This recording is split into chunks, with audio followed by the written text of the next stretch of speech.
ನನಗೆ ಪ್ರಿಯರಾದವರೇ, ಯಾವುದೋ ಒಂದು ದುಃಖ ಇಂದು ನಿಮ್ಮ ಹೃದಯವನ್ನು ಬಾಧಿಸುತ್ತಾ ಇರಬಹುದು. ಹೊರಗೆ ಹೇಳಲಾಗದ ದುಃಖ, ಯಾರ ಬಳಿಯಲ್ಲೂ ಹಂಚಿಕೊಳ್ಳಲಾಗದ ಒಂದು ದುಃಖ. ಹೊರಗೆ ನೀವು ನಗುತ್ತಾ ಸಂತೋಷವಾಗಿ ಇರುವಂತೆ ತೋರಿಸುತ್ತಾ ಇದ್ದರೂ ನಿಮ್ಮ ಹೃದಯದ ಆಳವನ್ನು ಬಾಧಿಸುತ್ತಿರುವ ಒಂದು ದುಃಖ.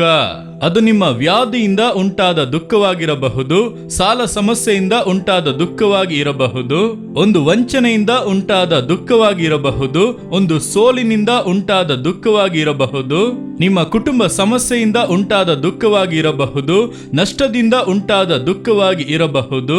ಯಾವುದೋ ಒಂದು ಕಾರ್ಯ ನಿಮ್ಮನ್ನು ಬಾಧಿಸಿದೆ, ನಿಮ್ಮ ಹೃದಯದಲ್ಲಿ ನಿಜವಾದ ಸಮಾಧಾನ, ಸಂತೋಷ, ಮನಃಶಾಂತಿ ಇಲ್ಲದಂತೆ ಒಂದು ದುಃಖ ನಿಮ್ಮ ಹೃದಯವನ್ನು ಹಾಗೆ ಕಾಡುತ್ತಾ ಇದೆ.